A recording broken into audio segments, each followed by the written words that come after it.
오늘 그 예배는 수련회를 총정리하면서 동시에 선교를 여는 예배입니다. 그래서 오늘 예배 말미에는 선교 가는 교회 두 교회를 위한 그 팀을 위한 기도 제목도 나누고 함께 기도하고 또 가는 이들을 위한 그런 축복도 해주는 시간이 있는데요. 네, 그러한 어떤 예배 지향이 있다는 것을 염두에 두시고 이어서 함께 말씀 보도록 하겠습니다. 사도행전 2장 33절부터 42절까지 조금 긴데요. 또 읽어보면 막상 안 길어요. 그래서 저 한 절 여러분 한 절 돌아가면서 읽겠습니다. 하나님이 오른손으로 예수를 높이심에 그가 약속하신 성령을 아버지께 받아서 너희가 보고 듣는 이것을 부어주셨느니라.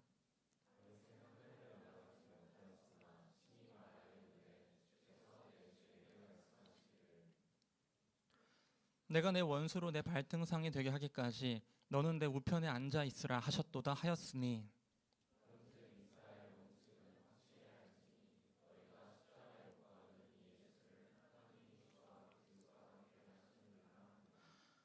그들이 이 말을 듣고 마음에 찔려 베드로와 다른 사도들에게 물어 이르되 형제들아 우리가 어찌할꼬 하거늘.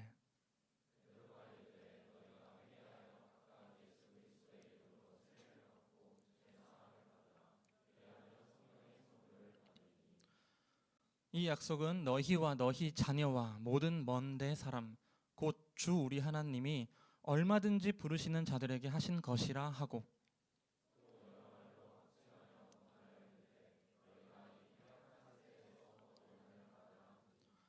그 말을 받은 사람들은 세례를 받음에 이날에 신도의 수가 3천이나 더 하더라.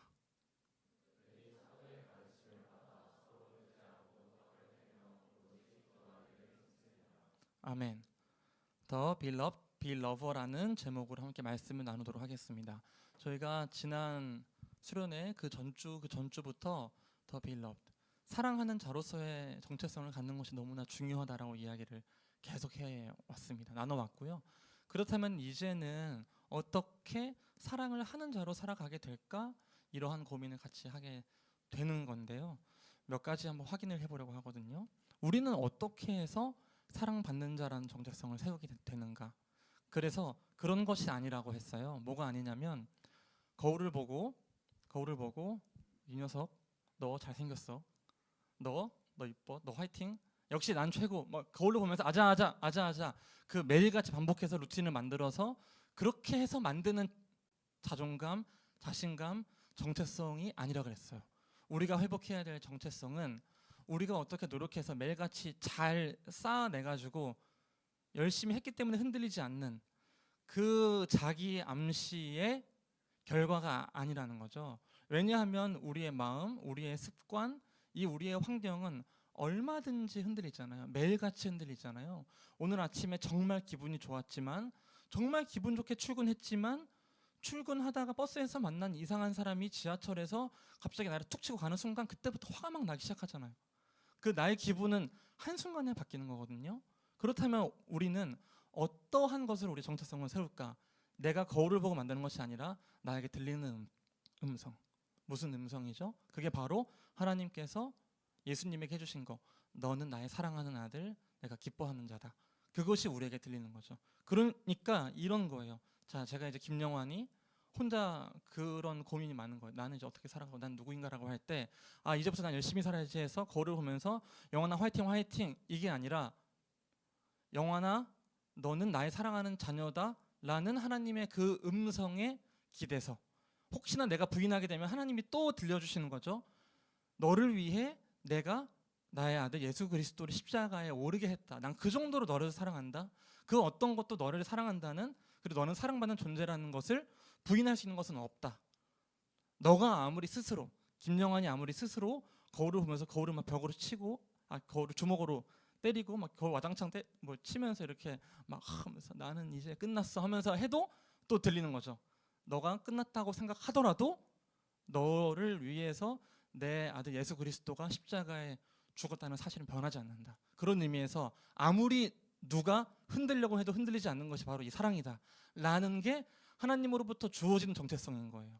그렇기 때문에 그 정체성은 우리의 환경과 상관없이 우리의 마음, 감정과 상관없이 또 우리가 논리적으로 이성적으로 어떠한 논리에 납득돼서 내 스스로를 하찮게 여기더라도 그것과 상관없이 그 하나님께 의존해 있기 때문에 흔들리지 않는 정체성인 거죠. 자, 그래서 베드로도 배반한 예수님을 다시 만나게 됐을 때 예수님은 그 베드로에게 그 이야기를 꺼내시면서 다시금 베드로의 그 무너진 마음을 회복시키시고, 제가 아까 말씀드렸던 거, 하나님이 부인하는 거, 아니야 베드로 아니야, 너가 그 어떤 마음이 있는지는 모르겠지만 너가 그 마음 가지고 있는 거 내가 다시 고쳐줄게. 나는 너를 다시 불러줄 거고, 베드로 너가 나를 배반했다고 하더라도 너는 나의 사도고 너는 나의 양을 먹이는 지도자가 될 거야. 다시금 사명을 부여해 주시는 거죠. 그렇게 부여받은 베드로는 실제로 놀라운 설교를 하게 됩니다. 베드로는 성령을 받고 설교를 하게 돼요. 그래서 오늘은 사랑받는 자로서 살아간다는 것은 무엇일까에 대해서 한 3가지 정도 이야기해 보려고 하는데, 첫 번째로 사랑을 전하는 것입니다. 어떻게 사랑을 전할까요? 바로 이거예요.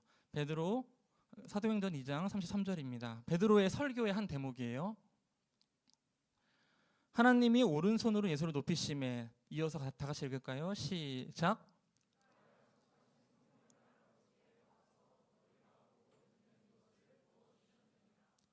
그렇죠, 이거죠. 베드로는 자기가 경험한 그 확고한 그 사실에 의거해서 얘기하기 시작하는 거예요. 자기가 어떻게 새롭게 이 정체성을 부여받았는지. 마치 이런 거죠. 제가 예전에 그 10년 정도 전에, 딱 이제 10년 전이 됐어요.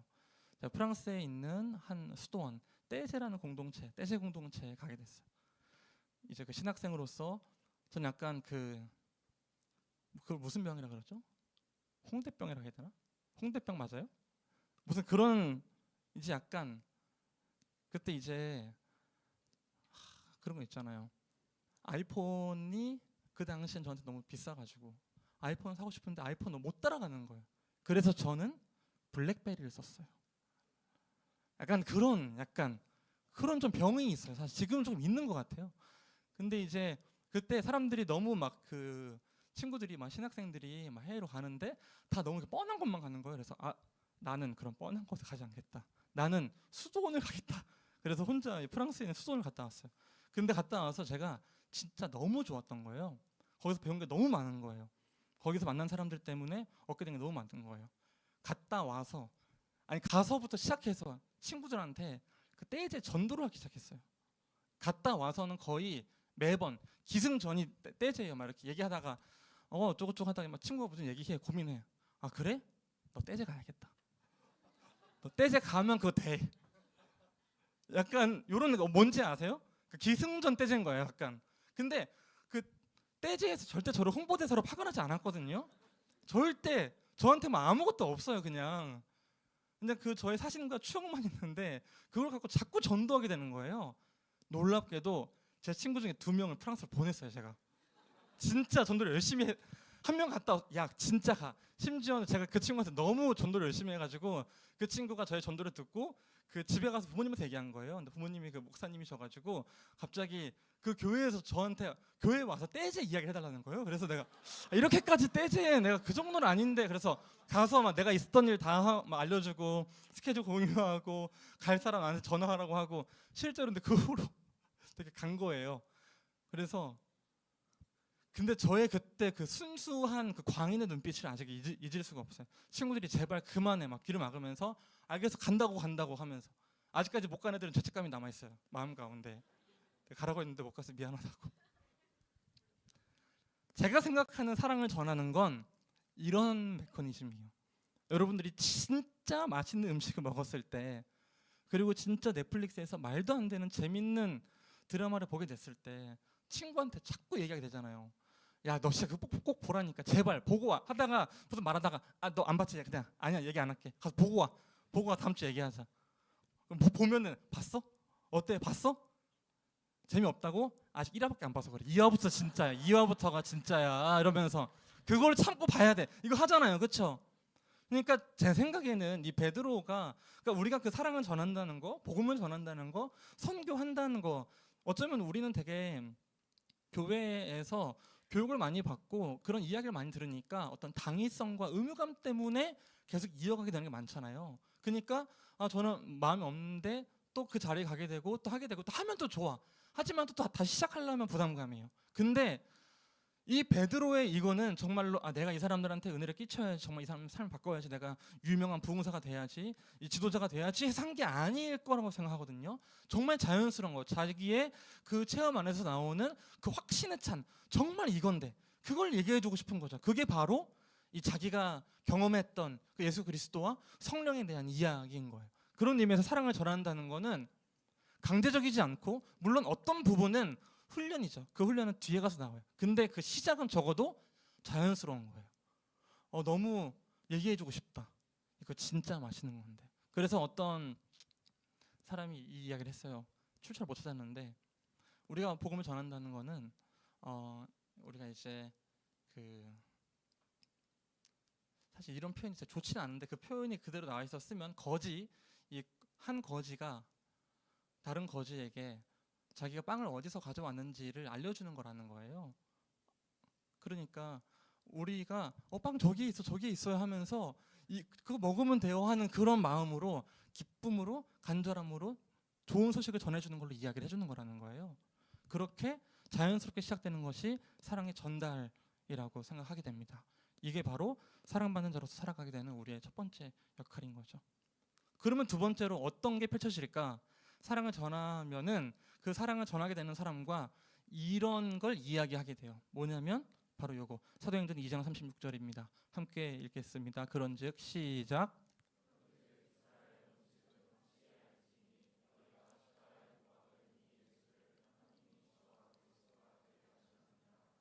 네, 이걸 듣는 사람들은 대체로 유대인, 그리고 유대인과 관계된 사람들이 많았을 거예요. 그러면은 너희가 십자가에 못 박았다라는 이 말을 들을 때 이 유대인들은 생각보다 견디기가 어려워요. 자, 그러니까 우리가 복음을 전하잖아요. 복음을 전할 때 필수적으로 말하게 되는 게 있는데, 그게 뭐냐면은 인간은 연약하다는 걸 이야기하게 되는 거예요. 우리의 존재는 불완전하다는 걸 이야기하게 되는 거예요. 예수님이 우리에게 찾아오셔서 그 사마리아 여인에게, 우물가의 여인의 그 과거를 들추시듯이 복음을 품는다는 것은 그 첫 번째로는 취약성으로 들어가는 거예요. 나의 불완전함을 발견하고 나의 연약함을 발견하기 때문에. 그래서 십자가에 못 박은 예수, 내가 십자가 예수를 못 박았다고 이 죄책감이 찾아오게 돼요. 나는 이렇게 불완전한 존재라고, 인간은 이렇게 연약하다고, 이걸 인정해야 된다고, 내가 이뤄갈 수 있는 완벽이란 없다고, 이걸 인정해야 되는 거죠. 그래서 사람들은 필시 이 반응이 일어나게 됩니다. 무엇이냐면 2장 37절인 거죠. 그들이 이 말을 듣고 마음에 찔려 형제들아 우리가 어찌할꼬 하거늘. 복음을 받아들이고 나의 이 정말 민낯을 발견하게 된다는 거, 이거는 꽤나 내가 이렇게까지나 좀 별로인 사람이라고, 나는 그래도 꽤 나름 괜찮은 사람인 줄 알았는데 내가 내 욕심 때문에, 내가 통제하고자 하는 그 욕구 때문에, 여러 가지 상처들 때문에 이렇게나 좀 연약하다고.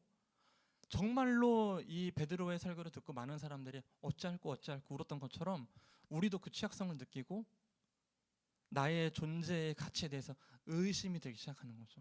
이때 필요한 게, 우리가 해야 되는 건 두 개예요. 연약함 가운데 있는 사람들에게 사랑의 확신을 주는 거예요. 사랑의 확신을. 그게 바로 사도행전 2장 39절입니다. 우리가 이 이야기를 해줘야 돼요. 시작. 이 약속은 너희와 너희 자녀와 모든 먼데 사람 곧 주 우리 하나님이 얼마든지 부르시는 자들에게 하신 것이다. 자, 아무리 멀리 있어도, 하나님께로부터 아무리 거리가 멀어도, 너가 아무리 부적격해 보여도, 자격이 없어 보여도 하나님은 너를 부르시고 계신다는 거죠. 그 부르심을 확실하게 귀에 때려 박아주는 거, 그게 우리의 역할인 거예요. 사랑받은 자로서 막 거침없이 그 사람의 모든 상처를 떠안고, 그건 아직 때가 아니에요. 우리가 일단 이걸 먼저 해줘야 돼요. 옆에서 아니야, 의심하지 마, 너 의심하지 마. 자꾸 스스로 의심하게 될 때 의심하지 말라고 얘기해 주는 거예요. 너는 충분히 사랑받는 자로서 얼마나 고귀하고 가치 있는 존재인지, 하나님이 기뻐하시는 자인지, 그러면 또 반론을 제기해요. 아니야, 아니야, 나 진짜 쓰레기야. 말하면 얘기를 해요. 그니까 너가 아무리 쓰레기여도, 너가 아무리 분리수거가 안 된다고 하더라도, 너가 아무리 아무도 안 줘서가, 너무 심했어요? 제가 옛날에 그런 표현을 제가 한번 썼거든요. 저는 너무 죄인이에요. 저는 분리수거도 안 돼요. 저는 정말 폐기물이에요. 이랬거든요, 제가. 근데 이제 그래서 이제 근데 그렇게 얘기하는 이들에게 이렇게 따뜻한 눈빛으로 바라봐주면서, 그래 그래, 너의 마음은 알겠는데 하나님이 널 사랑하시는 것에 그것은 방해가 되지 않아. 너가 아무리 멀리 있어도 하나님은 예수 그리스도를 통해, 십자가를 통해 너를 찾아가기로 결단하셨어. 그걸 귀에 때려 박아주는 게 사랑받는 자로서 살아가는 가는 거예요. 근데 이거를 할 때 여러분, 진짜 순간 내가 예수님의 역할을 감당하고 있다는 사실이 들면서 내가 되게 멋있어질 때가 있어요. 내가 이 예수님의 역할을 도와줄 때, 그 예수님이 해주시는 말을 내가 대신 해주고 있을 때, 그때 내가 진짜 기쁜 거예요. 그런 의미에서 사랑받는 자로서 다른 이들에게 너는 사랑받기에 합당한 존재야 라는 이 복음을 전해주는 거는 그런 의미에서 너무나 큰 기쁨이에요. 자, 그래서 2장 40절 이렇게 되는 거죠. 시작. 확증하며 권하여 이르되. 네, 여러 말로 확증해주고 권해주는 거예요. 구원을 받아라라고 이야기해주는 거죠. 그게 우리의 역할입니다. 그러면 이때부터 어떤 일이 벌어지냐? 이게 두 번째 역할이었어요. 어떤 일이 벌어지냐? 공동체 가운데서 사랑이 생기기 시작해요. 사랑을 경험할 수가 있게 돼요. 2장 42절. 그들이 함께 읽겠습니다. 사도의 가르침을 받아 서로 교제하고 떡을 떼며 오로지 기도하기를 힘쓰니라. 아멘. 자, 이게 이제 교회인 거죠. 사도의 가르침을 받아 서로 교제하고 떡을 떼며 오로지 기도하기를 힘쓰는 거. 근데 문제는 지금부터 시작이에요. 이제 3분의 2 했어요. 이제 마지막 세 번째 남았는데, 뭐냐면은 사랑하면서 가르침을 받아서 서로 교제하고 떡을 떼기 시작하잖아요. 초대 교회는 이제 심지어 같이 살았어요. 모여가지고. 문제가 생기는 거예요. 하나씩 하나씩. 이제는, 지금까지는 형제 자매가 아니었던 사람들이 이제는 형제 자매가 되면서 거리가 가까워지면서 문제가 생기는 거예요. 서로의 눈에 있는 티가 보이기 시작하는 거예요. 지금까지는 서로 넘지 않았던 선을 조금씩 넘게 되는 거예요. 여기서부터 공동체가 진정한 사랑에 대한 도전, 위기에 직면하게 됩니다. 그런 의미에서 마지막 세 번째, 사랑받는 자로서 어떻게 살아가야 되는가? 사랑의 위기를 넘어가야 돼요. 사랑의 위기를 넘어가며 살아야 돼요. 실제로 초대교회는 이 사랑의 과정에서 굉장히 많은 위기들을 넘어야 했습니다. 사랑은 너무나 멋지고 고결한데, 여러분들이 잘 아시듯 사랑은 마치 포카리 스웨트 광고처럼 깨끗하지가 않죠. 그 안에는 어때요? 물론 뭐 멜로와 어떤 코믹도 있지만 호러도 있고 때로는 스릴러, 너무 위험하죠. 어쩔 때는 이게 공포 영화까지 돼요. 이 사랑은 그런 의미에서 정말로 좀 다차원적이죠. 다면적이죠. 뭐 하나라고 정의할 수가 없는 거죠. 자, 그런 의미에서 교회는 또 어떤 실수를 했는가? 이야기를 좀 나눠보려고 해요. 베드로, 그렇게 이제 이 사랑을 전하는 사람이잖아요. 근데 이 베드로가 실수를 하는 일이 생깁니다. 어떤 실수를 하냐면, 초대교회 그 당시에는, 아니 초대교회가 생기기 전에는 유대인들은 원래 철저히 이방인들과 분리되는 것이 거룩한 거였어요. 분리되어서 내가 깨끗하게 지켜야 됐어요. 내 삶을 내가 전염당하지 않으려고 노력해야 됐어요. 근데 예수님이 오시고 성령이 오시고 무엇이 바뀌었냐면, 유대인과 이방인의 구분을 하지 않기로 한 거예요. 자유인과 노예의 구분을 하지 않기로 한 거예요. 남성과 여성의 구분을 하지 않기로 한 거예요. 성령 안에서 우리는 하나가 됐다고 이야기를 하기 시작한 거예요. 너무나 놀라운, 너무나 지금 들어도 급진적인 2000년 전에 이런 게 있었다고? 근데 초대교회 교회 공동체는 이 이상에 가까운 이 꿈을 실현하려고 온몸으로 애썼어요. 정말 하나가 되려고.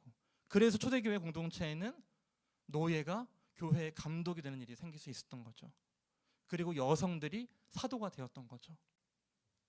근데 문제는 뭐냐면 가치는 고결한데 그 가치를 이뤄가는 과정은 고결하지 않고 찝찝한 것도 있는 거예요.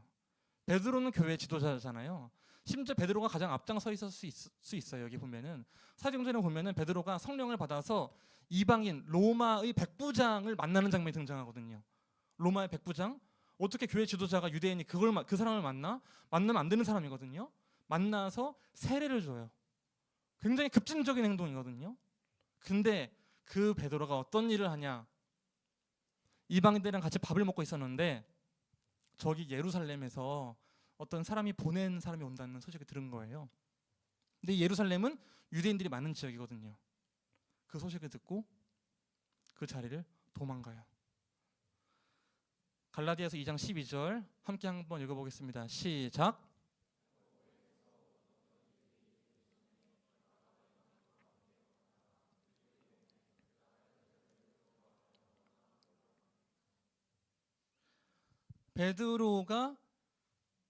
베드로는 어쨌든 간에 이론적으로 그리고 그 가치에 있어서 같이 밥을 먹어도 된다는 걸 알아요. 아는데 이 사람들이 왔을 때 자기의 모습을 봤을 때 어떤 비난이 있을지 상상이 되기 시작하니까 어떤 갈등이 생길지 아니까 도망가는 거예요.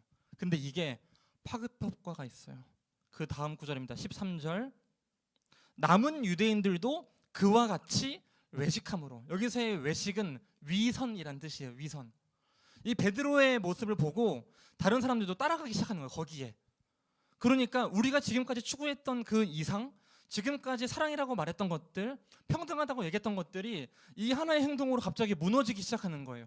교회 지도자의 이 어떤 무너짐으로 인해서 가치가 흔들리기 시작하는 거예요. 그러다 보니까 여기 옆에 바나바도, 이 바나바는 사도 바울을 이렇게 등용한 사람이에요. 사도 바울에 인증해 준 사람이죠. 그러니까 초대교회에서 굉장히 중요한 지도자 중 한 명인데 바나바도 그들의 외식에 그 위선의 유혹이 돼요. 근데 그 앞에 보면은 외식함으로 바나바 그 사이에 사실은 단어 하나가 더 있어요. 그거를 번역하면 심지어 이렇게 되거든요. 이분이 되거든요.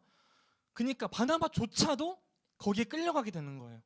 이거를 사도 바울이 이 베드로를 보고 막 비난하기 시작해요. 너 어떻게 그러냐고 막 얘기하는 거예요. 뭘 알 수가 있죠? 우리가 여기서 교회는 시행착오가 있는 거예요. 어떻게 그럴 수 있어? 어떻게 베드로가 그래? 지도자 어떻게 그래? 그럴 수가 있는 거예요. 정말로 누구보다 그러면 안 되는 사람인데 그런 일이 생기는 거예요. 이유? 그 정확한 이유를 분석하려면 다양한 것들이 있겠지만 현상적으로 그게 일어나는 거예요.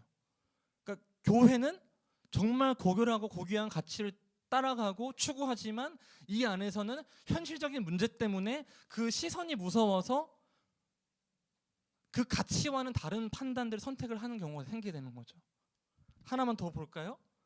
자, 이번에는 이 베드로의 사례가 아니라 바울의 사례예요.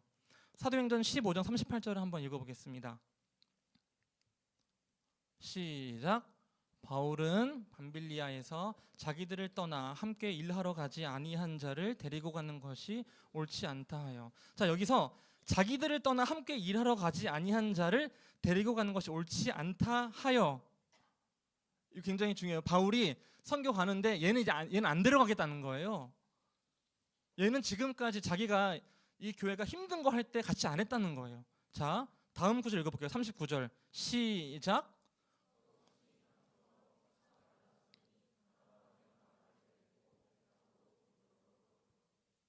네, 여기 보면은 이 바울이 다투기 시작할 때 어떻게 다투냐면 심히 다투되어 있잖아요. 이게 이제 좀 이제 그리스어로 보면은 파록시스모라는 단어인데 이게 보면은 발작하는 정도예요. 갑자기 제어가 안 되는 수준에. 그러니까 우리가 흔히 이제 그런 그 관용어로 뚜껑 열린다는 표현이 있죠. 뚜껑이 열려서 스팀이 팍팍 올라오잖아요. 그러니까 제어가 안 되는 거. 너무 화가 나서 갑자기 막 말을 쏟아내는 거. 지금 바울은 이 상황이 전혀 이해가 안 되는 거예요. 바나바랑 싸우기 시작한 거죠. 여기 누구냐면 바나바는 마가를 데리고 있잖아요. 마가 요한이라는 사람. 그러니까 마가복음을 저술했다고 이제 추정되는 그 마가가 원래는 같은 선교 팀이었는데, 그리고 유대인 출신이에요. 근데 자꾸 이방 지역 가서 전도하니까 마가가 좀 불편했겠죠. 그러니까 마가 자꾸 안 따라오는 거예요. 마가가 같이 힘든 일, 굳은 일을 하러 갈 때 안 오는 거예요. 근데 바나바는 바울을 품어줬듯 마가도 품어줘요. 근데 그 마가를 품어주는 바나바를 향해서 이야기를 하는 거죠. 얘 못 데려간다고. 자기들이 떠나 함께 일하러 가지 아니한 자를 어떻게 데리고 가냐며. 여기서 되게 재밌는 거는 두 가지, 바나바의 주장과 바울의 주장이 둘 다 맞는 말이라는 거예요. 맞는 말. 그러니까 교회에서, 이 초대교회, 심지어 그 예수님을 가장 가까이서 본 사람들, 그 복음의 증인들도 옳은 일 때문에 싸우기 시작하는 거예요. 그래서 싸우다 보면은 둘이 와서 이렇게 이야기를 하잖아요. 그러면은 이 사람 이야기를 들어보면 그 말도 맞고, 이 사람들 이야기를 들어보면 그 말도 맞아. 왜냐면 둘 다 맞는 말이어서 그래요. 근데 둘이 팩트 체크를 하고 있어. 끝나지 않는 팩트 체크죠. 자, 여러분, 종종 하는 이야기인데 연탄값이 500원으로 올랐어요.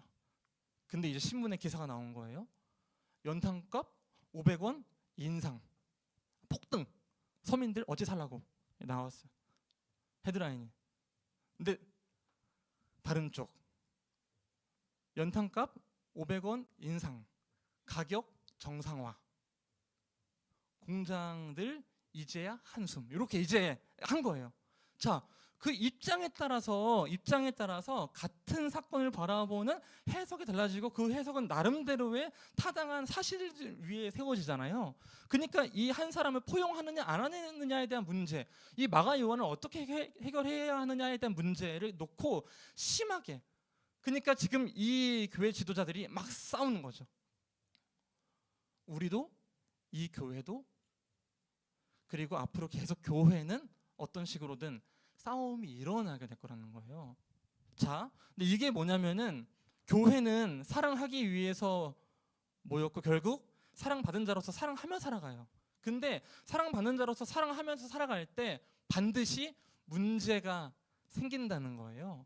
근데 이 문제를, 자, 이게 결론인데, 교회는 이 문제를 넘어가면서 진짜 사랑이 뭔지를 발견하게 된다는 거죠.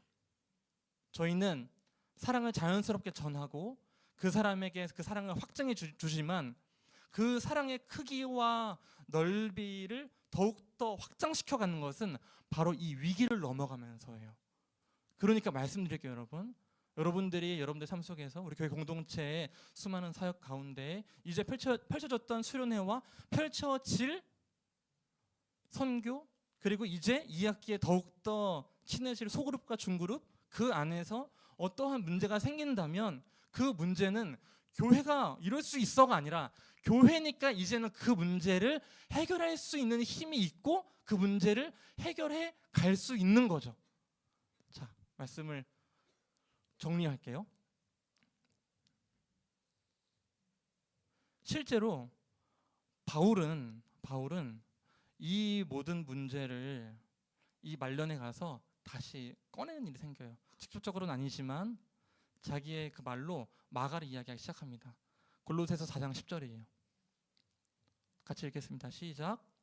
나와 함께 갇힌 아리스다고와 바나바의 생질 마가와 이 마가에 대하여 너희가 명을 받았음에 그가 이르거든 영접하라. 이어서 디모데후서 4장 11절. 누가만 나와 함께 있느니라. 네가 올 때에 마가를 데리고 오라. 그가 나의 일에 유익하니라. 바울은 그 자신의 그 사역이 쭉 지나가면서 결론적으로는 이 마가와 관계를, 그 바나바와의 관계를 어떻게 해결해 가는지를 보여주거든요. 그러니까 관계가 단절돼서 끝나는 것이 아니라 관계가 다시금 세워지는 거예요. 서로의 미숙함을 인정하고 다시 가까워질 수가 있는 거예요. 심지어 이거 마가의 입장에서도 자기를 버렸던 이 바울인데, 바울이 이 디모데후서 4장 11절의 상황이 어떤 상황이냐면, 자기가 너무 늙고 힘이 없어서 자기를 따르던 사람도 자기를 버리고 도망갈 때였어요. 근데 이때 바울은 마가를 생각하는 거거든요. 마가는 나에게 힘이 돼, 이렇게. 그럼 그때 마가는 또 와주겠죠. 그게 교회 공동체인 거죠.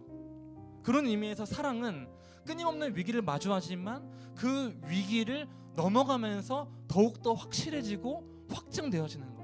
이전의 위기에는 흔들리지 않을 만큼 더욱 단단해지는 거죠. 그런 의미에서 여러분들 공동체 가운데, 여러분의 삶 가운데 사랑의 위기가 찾아오셨다면 그거는 너무나 좋은 기회예요. 그 사랑의 깊이와 넓이를 더욱더 크게 할, 그리고 그 사랑을 더욱더 확증하게 만들, 그런 의미에서 에베소서 4장 31절은 이렇게 교회에 대해서 이야기합니다.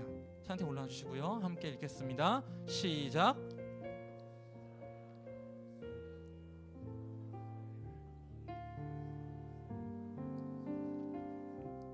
그러므로 사랑을 받는 자녀같이 너희는 하나님을 본받는 자가 되고. 바로 이 지점에서 마지막에서 나오는 거예요. 서로를 용서해 주는 거. 사랑을 자연스럽게 전하고 그 다음에 그 사랑을 확실하게 이야기해주고, 그 과정에서 투닥거려요. 내가 하고 싶지 않은 말도 뱉어버려요. 감정에 치우쳐가지고 막 쏟아내기도 해요.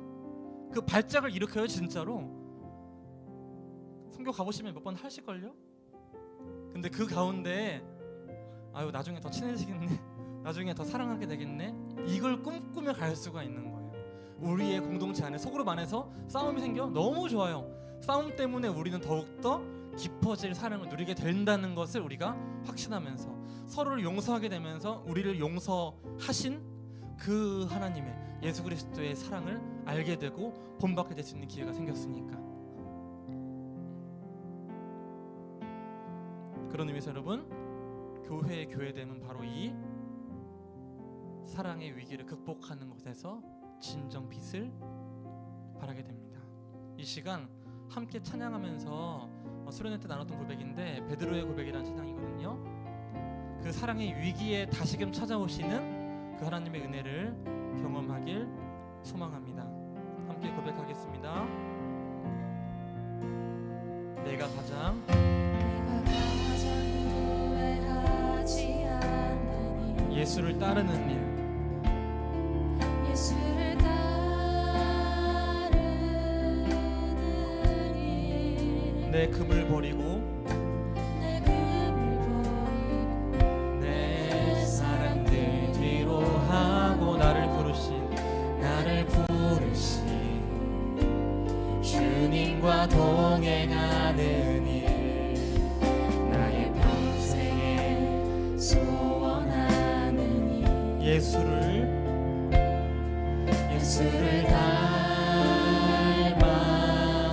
닮아가는 일, 굳은 마음 제하시고 사랑을 가르치신 나의 예수님을 사랑하는 일, 날 부르심에 감사, 날 부르심에 감사, 날 놓지 않으신 감사, 하늘 보좌 버리고 나의 모든 삶을, 남은 모든 인생을 예수님과 함께 걷겠습니다.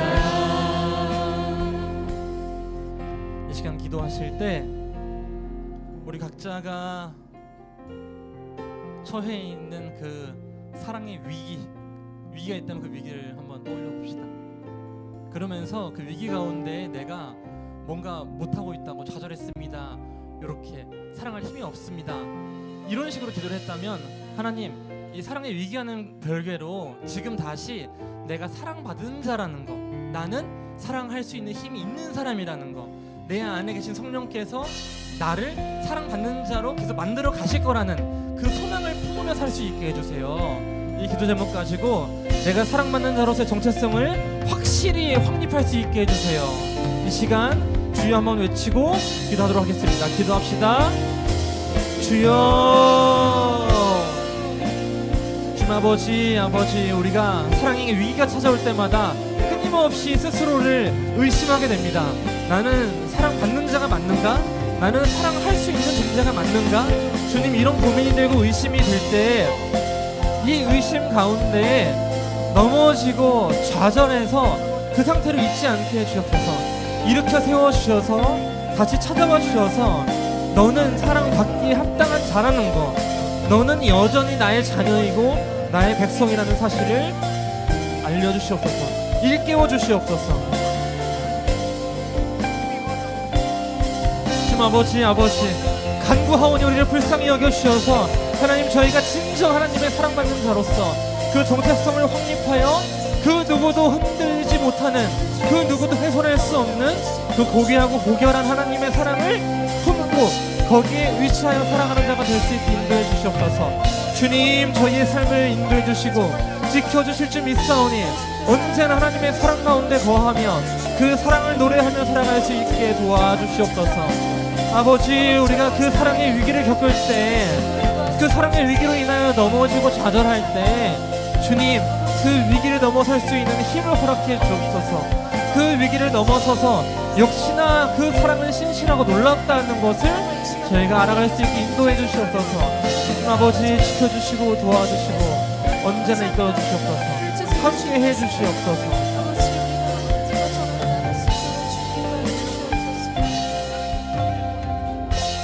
날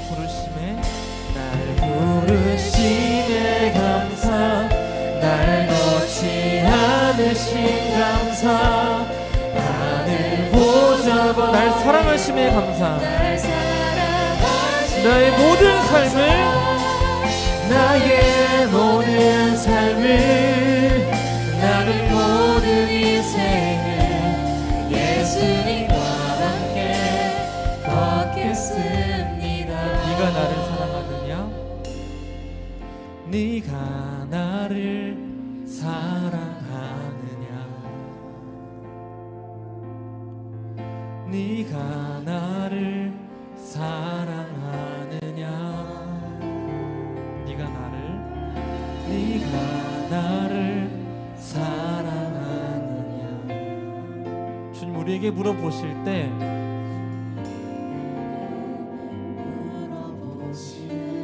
베드로와 같이 한번 고백해 볼까요? 내가 주를 사랑합니다. 내가 주를 사랑합니다. 내가 주를 사랑합니다. 내가 주를 사랑합니다. 내가 주를 사랑합니다. 내가 주를 사랑합니다. 다시 한번 확고하게 한 번 더 내가 주를 사랑합니다. 내가 주를 사랑합니다. 내가 주를 사랑합니다. 내가 주를 사랑합니다. 내가 주를 사랑합니다. 내 사랑을 주가 아십니다. 내 사랑을 주가 아십니다. 날 부르심에 감사, 날 놓지 않으신 감사, 하늘 보좌 버리고 날 사랑하심에 감사, 나의 모든 삶을, 나는 모든 인생을 예수님과 함께 목소리로만 날 부르심에 감사, 날 부르심에 감사, 날 놓지 않으신 감사, 하늘 보좌 버리고 날 사랑하심에 감사, 나의 모든 삶을, 남은 모든 인생을 예수님과 함께 걷겠습니다. 이 베드로와 예수님과의 대화를 통해서 우리가 확신할 수 있는 건 무엇이죠? 우리가 우리의 인생 가운데 수없이 예수님을 배반하고 암탉이 울기 전 3번씩 더 강하게 부인할 때, 그럼에도 불구하고 예수님은 우리를 찾아오셔서 우리를 회복시켜 주시고 다시금 그 사명과 소명의 자리로 불러주신다는 것, 그것이 신실하신 예수님의 사랑이시라는 것. 그런 의미에서 이 시간 기도하실 때, 하나님, 내가 그 사랑을 경험하며 이 사랑받는 자가 누릴 수 있는, 하나님의 자녀된 자가 누릴 수 있는 그 권세, 그 기쁨, 그 영광을 누리며 살아갈 수 있게 인도해 주옵소서. 더욱이 한 번 더 기도할 때, 주님, 내가 그 사랑을 다른 사람들에게 전하는 사람이 될 수 있게 해주옵소서. 의무감과 당위성이 아니라 자연스럽게 너무나 좋아서 기뻐서 전할 수 있는 대로 살아갈 수 있게 도와주옵소서. 마지막으로 주여 한번 외치고 기도하겠습니다. 주여, 주여, 주님 아버지, 우리가 진정 사랑받는 자로서 사랑을 누리며 살아갈 수 있게 해주옵소서. 우리가 수없이 우리의 사랑을 의심하며 살아갈 때 그 예수님을 향하여 배반했던 내 모습, 일주일간 살아가면서 끊임없이 넘어져서 역시 나는 안 된다 하는 그 마음을 극복하여 살아갈 수 있게 도와주옵소서. 주님께서는 언제나 저희를 찾아오셔서 질문하시고 부르시고 대답을 요구하셔서 끝내면 그 사랑을 회복시켜 가십니다.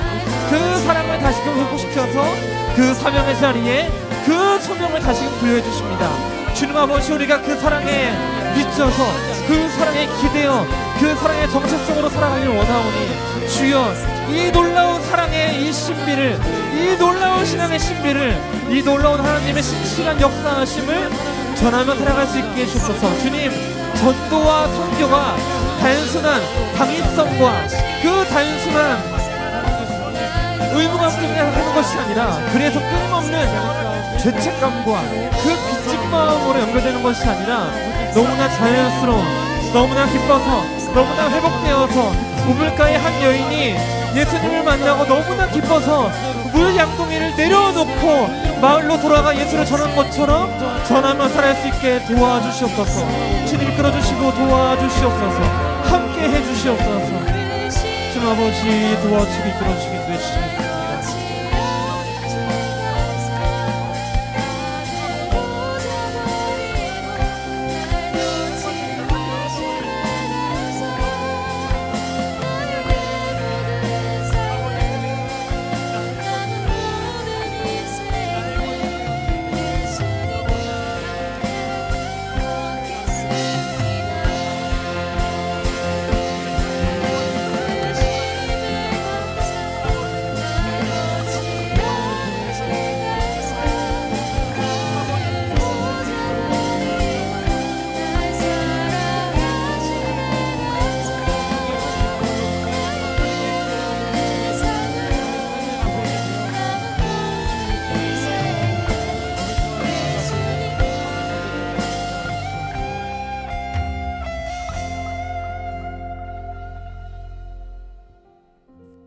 하나님, 우리가 사랑받은 자로서 주님의 그 놀라운 복된 소식, 복음 들고 전하며 살아갈 수 있게 인도해 주옵소서. 이 시간에는 저희 선교를 놓고 같이 기도하는 시간을 좀 갖도록 하겠습니다. 여러분들 앞쪽에 보시면은 선교를 위한 기도 제목을 좀 띄워드리려고 그래요. 한 교회 이 제목을 좀 알려드리려고 합니다. 먼저는 춘당 감리교회 기도 제목인데요, 이 두 가지를 읽어보시면 하나님의 사랑을 전하는 선교가 되길, 우리가 만드는 것이 아니라 하나님께서 완성하시는 선교 되길 해서 찬양과 식사, 행정, 전도, 레크레이션, 이렇게 5가지 분야의 기도 제목이 있는데요, 춘당 감리교회에 대해서 좀 말씀을 드릴게요. 이번에 저희가 2번째로 방문하게 되는 교회, 춘당 감리교회입니다. 작년에 저희가 처음 선교를 다녀간 이후로 저희가 이 선교를 다녀갔다는 사실이, 저희가 문고리 두고 간 그 여러 선물들이 1년 내내 회자가 됐다고 해요. 그래서 목사님께 물어보셨다고, 그 청년들이 또 언제 오냐고. 그만큼 이 코로나 이후에 조용했던 산골짜기에 저희가 가면서부터 뭔가 시끌벅적해진 거거든요. 목사님이 저희가 갔다 오고 나셔서 한번 만나면은 그때 그 청년들 이야기를 해주시는 거예요. 저희 선교팀이 갔다 온 이야기들을. 이게 목사님의 사역에 너무나 큰 길을 내게 된 거죠. 그래서 이번에도 동일하게 그 주변에 400가구가 되거든요. 그 400가구에 달하는 지역 주민들에게 문고리 전도를 진행하려고 해요. 특별히 이번에는 춘당감리교회에서 그 지역에 있는 청소년들을 모아서 찬양 집회를 하게 되는데, 그 찬양 집회를 돕는 일도 또 저희가 하게 됩니다. 그리고 나서는 그 교회 아이들과 교제하는 것도 하게 될 거거든요. 특별히 그 아이들과 교제할 때는 거기에는 이런 여러분과 같은 대학 이 20대 초중반의 청년들이 없거든요. 그 청년들, 교회 형, 누나, 언니, 오빠 역할을 해주러 가는 거예요. 같이 레크레이션하고 마음을 나누고 간증하면서 정말 그리스도인으로서 사랑의 교제가 무엇인지, 정말 그리스도인으로서 멋진 선배가 무엇인지를 보여주고 오는 시간이 되면 너무 좋을 것 같아요.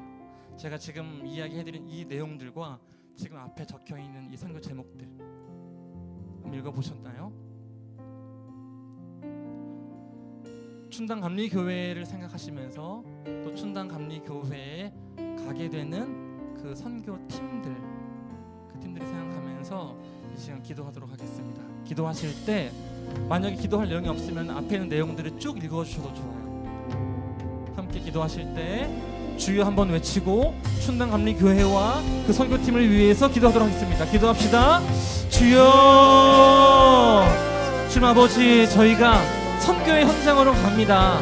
그 선교의 현장으로 가서 그 춘당감리교회 두 번째 반복되는 그 두 번째 새롭게 열리게 되는 그 선교를 두고 기도합니다.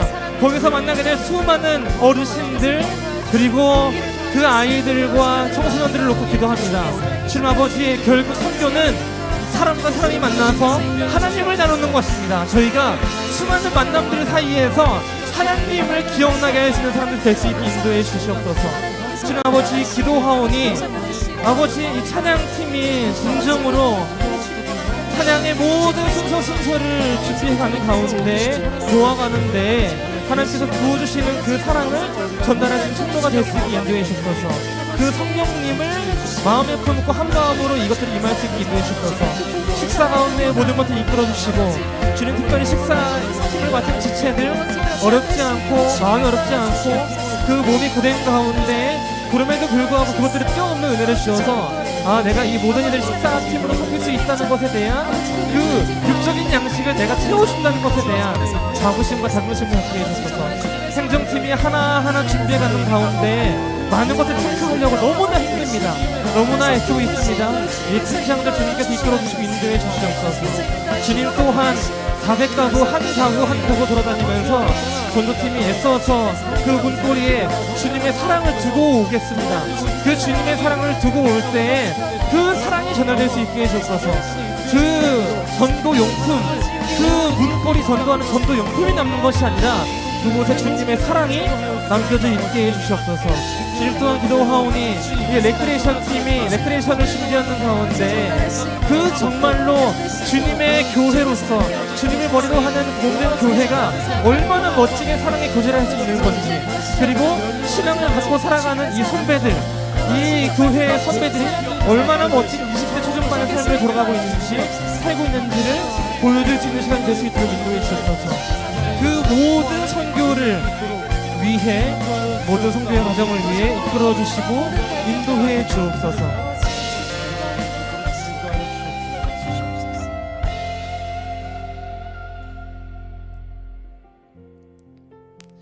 우리 이어서 우리 부곡장로교회를 위해 기도하는 시간 갖겠습니다. 부곡장로교회 팀이 전달해준 기도 제목인데요. 부곡 지역이 오랜 기간 닫혀 있다가 처음으로 열리게 되었는데, 우리 선교팀을 통해 그 마을 가운데 하나님의 사랑을 주민분들이 경험하게 되고, 더불어 선교팀 안에서도 서로 하나님의 사랑을 경험하는 시간이 될 수 있게 해주세요. 부곡교회가 연결된 건 정말 놀라운 스토리입니다.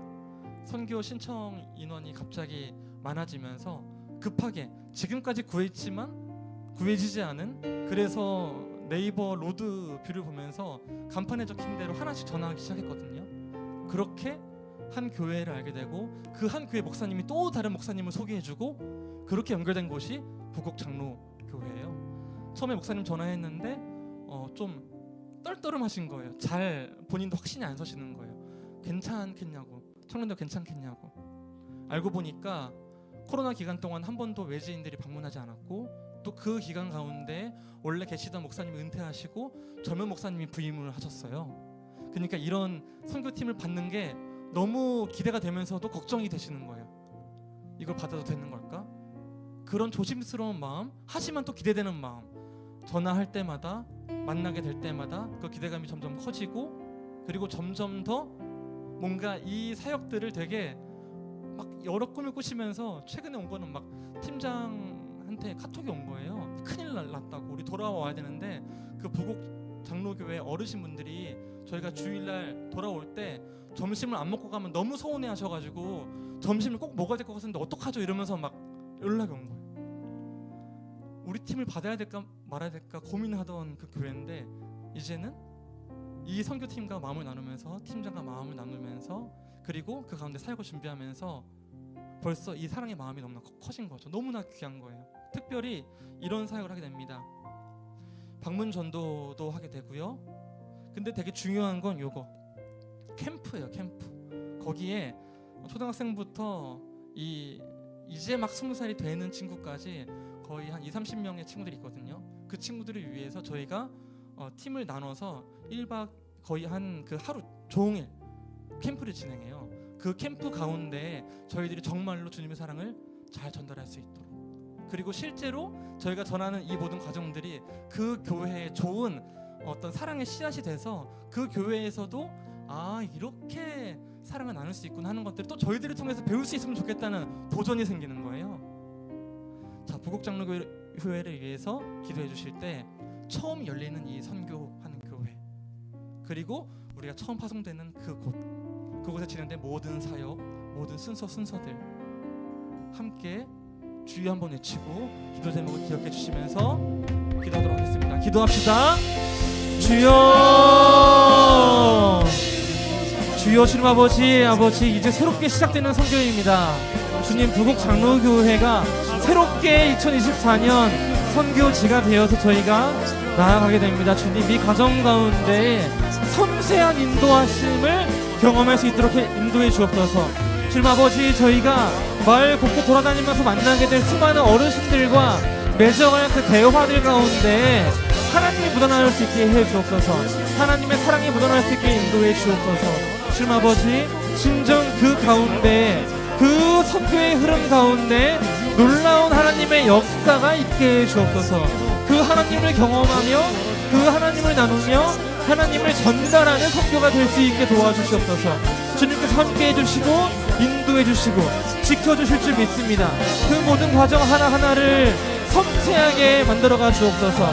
주님, 또한 캠프하는 가운데 저희들이 준비하고 있는 수많은 그 공과와 여러가지 활동과 그 여러가지 준비되는 것들이 진정 마음이 담겨져서, 예수님의 마음이 담겨져서, 정말로 예수님께서 이렇게 사람들이 섬기셨구나, 저희가 예수님의 마음을 전달하는 가운데 그곳에 있는 수많은 어린 친구들이, 청소년들이 예수님의 마음을 전달받고 선한 목자이신 그 예수님을 따라가겠노라 고백할 수 있는 행소가 될 수 있게 인도해 주옵소서.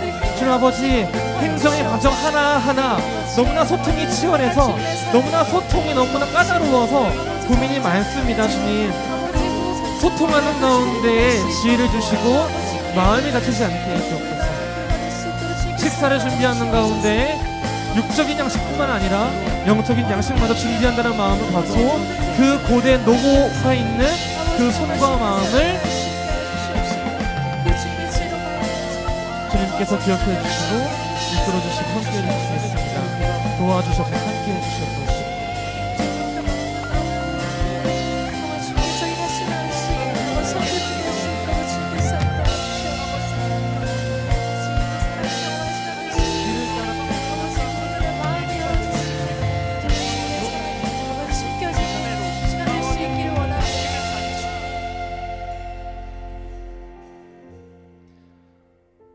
자, 이제 마지막으로 3박 4일 동안 선교 가는 친구들을 위해서 한번 기도해 볼게요.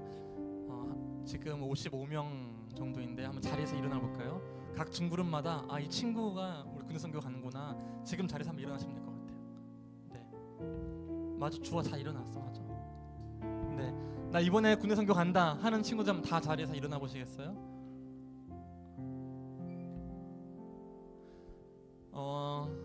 여기 있는 지체들 그 3박 4일 동안 사랑의 위기를 겪으러 가거든요. 가면 이제 아까처럼 누군가 또 발작할 수가 있어요. 그러면서 이럴 거면 어쩌고저쩌고 하면 살 수도 있거든요. 그래서 너무나 좋은 기회인 거예요. 사랑을 배우러 가는 거니까.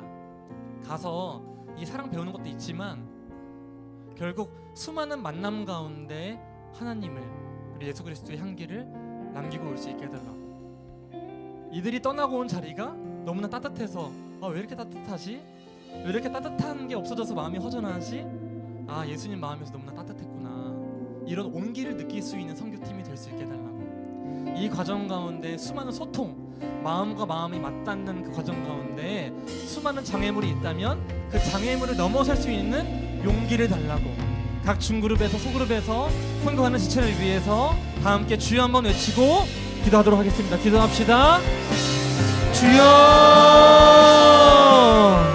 주님 아버지, 저희가 이들을 위해 기도합니다. 저희가 기도하면서 보내주는 선교에 동참합니다. 하나님, 저희는 기도하는 자로서 이 선교에 동참합니다. 주여 이끌어주시고 도와주시고 인도해 주옵소서. 주여 이끌어주시고 도와주시고 지켜주셔서 이 한 사람 한 사람이 겪게 될 그 선교의 자리에서 여러 가지 사랑의 위기를 넘어갈 수 있는 그 용기와 지혜를 허락해 주옵소서. 주님 아버지, 수많은 소통의 과정이 어렵습니다. 마음을 다치지 않게 하려고, 그 마음을 배려해 주려고, 또는 무언가 확실하게 이야기해 줘야 돼서 어렵습니다. 주님, 그러니까 정말 이들을 잘 인도해 주옵소서.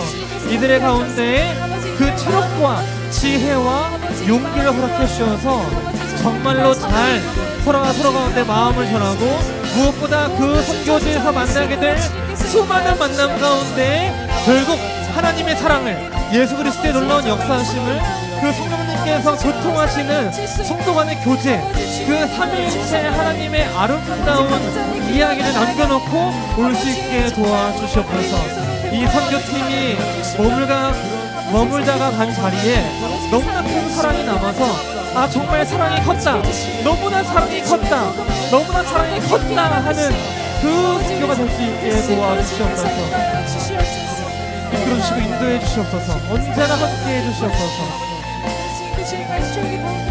주님 아버지, 선교가 진행되는 가운데 그 모든 여정 하나하나를 주님께서 이끌어주시고 도와주실 줄 믿습니다. 주님 이끌어주시옵소서. 함께해 주시옵소서.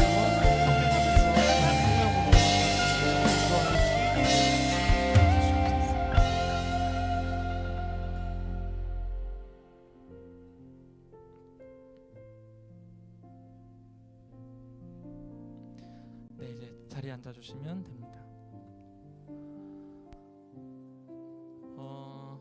선교 가는 이들도 있고, 그럼 선교를 안 가는 이들은 무엇인가? 근데 여러분, 아까 서두에 말씀드렸던 것처럼 사실 선교를 안 간다는 선택지는 저희한테 없습니다. 그 선교의 자리가 일상성에서 좀 벗어난 불연속되는 지점에서의 3박 4일의 선교일지, 아니면 일상과 연속되는 내 일상에서의 선교일지, 그 차이일 뿐이거든요. 그런 의미에서 여러분들은 기도로 이 선교를 보내주는 선교를 하지만, 동시에 선교를 가지 않는, 국내 선교를 가지 않는 수많은 150여 명에 가까운 여러분들도 다 선교로 가시는 거거든요. 여러분의 일상 속으로. 선교란 무엇일까요? 이 사랑받는 자의 정체성을 갖고 나에게 주어진 삶을 살아가는 거, 그게 바로 선교입니다. 시간 기도하고 마치도록 하겠습니다. 하나님께서 저희를 사랑받는 자로 불러주셨습니다. 고와 같이 버려두지 않으시고 사랑받는 하나님의 자녀로 거두어 주십니다. 저희가 다른 흔들리는 것들에 저희의 정체성을 의지하지 않게 해주옵소서. 내 마음의 그 근원, 뿌리를 여러 가지 수없이도 흔들리는 그 수많은 갈대와 같은 것들에 뿌리를 내리지 않게 해주옵소서. 신실하시고 변함없으신 그 하나님께 우리의 뿌리를 내릴 수 있게 인도해 주옵소서. 하나님께 뿌리 내린 자로서 하나님의 사랑을 전하는 삶을 살기 원합니다. 우리가 우리에게 주어진 수많은 환경 그 자리에서 선교하는 삶을 살아갈 수 있게 해 주옵소서. 예수님 이름으로 기도합니다. 아멘. 주님께서 가르쳐 주신 기도로 마치도록 하겠습니다. 신 우리 아버지여, 이름이 거룩히 여김을 받으시오며 나라의 마옵시며 뜻이 하늘에서 이룬 것 같이 땅에서도 이루어지이다. 오늘날 우리에게 일용할 양식을 주옵시고 우리가 우리에게 죄진 자를 사하여 준 것 같이 우리 죄를 사하여 주옵시고 우리를 시험에 들게 하지 마옵시고 다만 악에서 구하옵소서. 대개 나라와 권세와 영광이 아버지께 원히 있사옵나이다.